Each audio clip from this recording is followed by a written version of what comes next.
when you're cut off from the mother's love at that age, for me, it was at the age of 7 or 8, so it was exactly at the beginning of that cycle. You begin to see these patterns, when you understand your algorithms, you really begin to see why the things happen to you the way they happened. And seeing why, you're like, wow, it was all kind of meant to be that way. And even though it was horrible and painful in some way, you realize that there's a gift in it. And so, but you also have to kind of see the pattern enacting today. And you don't have to look any further than your relationships to see it. So the moment you look in your relationships, there it is. There's the compromise. There's the emotional compromise for me, and so it's me giving away my power, or it's me overexerting my power, my emotional power, to try and stay in control of something. Mm-hmm. Those are the patterns.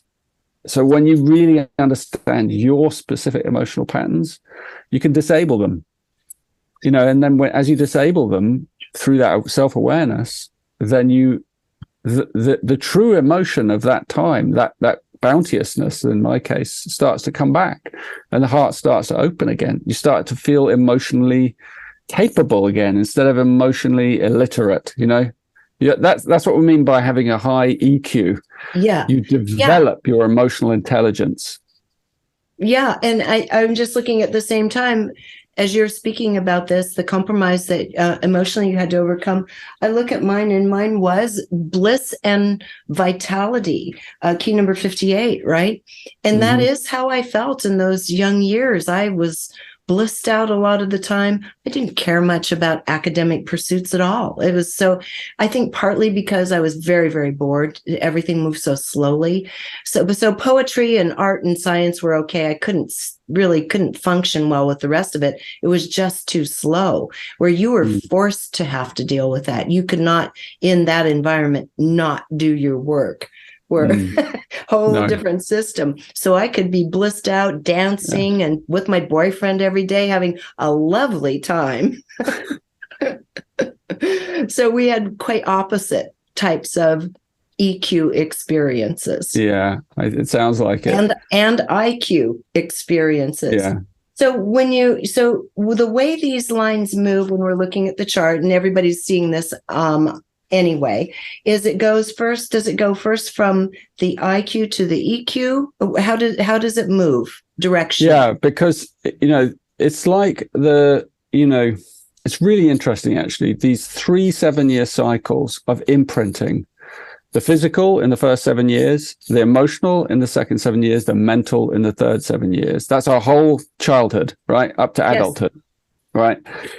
And then the 3 trimesters of the womb are also in each of those trimesters is connected to each of one of those cycles. So the first trimester is the first 7 years, the second 7 years, the third. So you have this incredible kind of trinity kind of programming pattern that's bound, that is wound into every single human being. Doesn't matter whether you were born early or anything like that. Because it's about it might make a difference at some level if you came out early, because that third trimester, it would be cut short in some way. But then that would also be part of your storyline. So when you look at the gene keys of each of your those periods that relate to those times, you get to unpick the weave of this story. So those gene keys, you start with the IQ because it's nearer the surface, and it's the mental. Let's go here and then over to the EQ. And then where do we go from there? And then from there to what we call the SQ. And the SQ is like our spiritual intelligence or our soul intelligence, because it's the first 7 years of our lives. And the first 7 years of our lives are when literally our organs are developing and we are learning to be in a body. This is all incarnation, right? We're still incarnating when we're 21, actually. We're just kind of closing that series. We're still coming in. And for many people, but because of these locks and things, people don't fully come in because it's too frightening. So the lock cuts us off maybe emotionally, or it cuts us off physically. So a part of our soul doesn't get to arrive. It stays outside the body.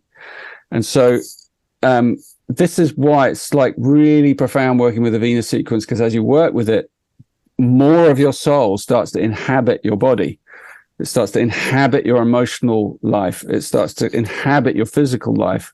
So you get more vitality coming back to you. You get more of that childlike wonder. You get more of that open-hearted. That is so critical. Yeah. That is critical, because upon incarnation, it is such a challenging life that lies ahead for every soul who incarnates to Earth. There's even the best of lives. It's just challenging. We're sandwiched between the dimensions of the lighter and the darker. And so every single thing that we experience is going to pull us, conscious on a consciousness scale, one direction or the other. So I can understand why people would hesitate and say, nah, I'll just put my foot in the water. And you're saying that's what a lot of people are doing between the ages of 1 and 7 when they're developing. They just have a pinky in it, in the game, and they haven't fully embodied. I hope you're enjoying this video, because if you are, there are dozens more like it on my site, all supported by people like you. So if you'd like to keep this work rolling in and join our community, just click on the Patreon button at reginameredith.com. That also gives you access to insider commentary, my live book club, and other live events with special guests. So join in. Thanks. In the first trimester, when you were in the womb, because when you're in the womb, you're just floating, right? You're absolutely transparent. We now know this through science, like as those senses are coming online, as those little tiny organs are developing, everything that the mother feels, senses, thinks, is moving through the child. And the environment around the mother is moving through the child. The life force of all the beings around is moving. The sound environment, the audio, the smell, it's all moving through this transparent, tiny fetus. And so everything that comes in is kind of programming a storyline, an allegory to unfold in that child's life. Their dharma, the ancients call that, the dharma. So it's all at some level, it's preloaded in, because everything kind of happens in its coordinated timing and its choreography. So even things that are very difficult, let's say you're born in the middle of a war, or a war zone or something, and that comes into the fetus, or let's say your parents have a really blazing row at some point in your, with the fetus, that goes straight into the child, and it's wound into the organ system. So it then shows later at that exact same place in the cycle, and then it reoccurs again in the next cycle and the next cycle. But at a different fractal level. So you have these kind of wound patterns that are repeating in a kind of logarithmic. It's very mathematical. These are algorithms, the algorithms of our wounding, right? But they're also the algorithms of our awakening. So we have to understand their sequence.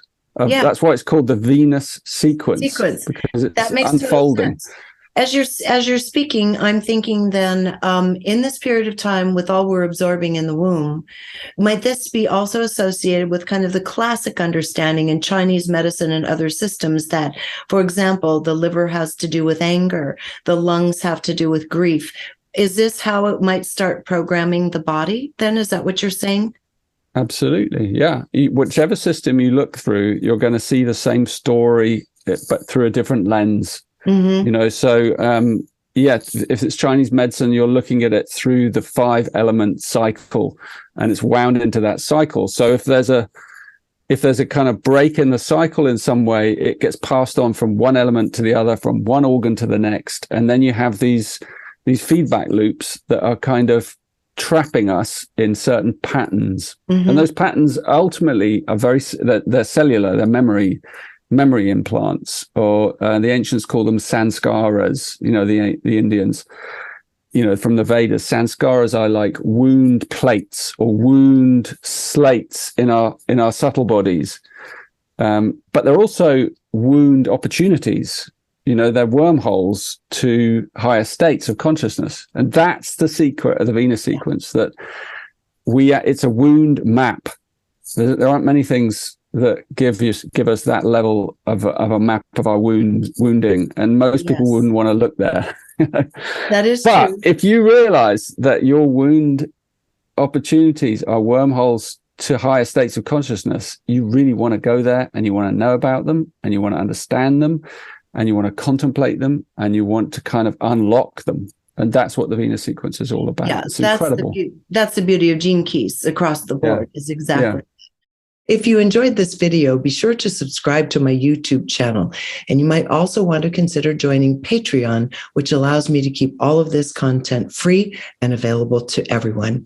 And if you're looking for like-minded souls, you might also enjoy my online community called Our Neighborhood. Links to join are in the description.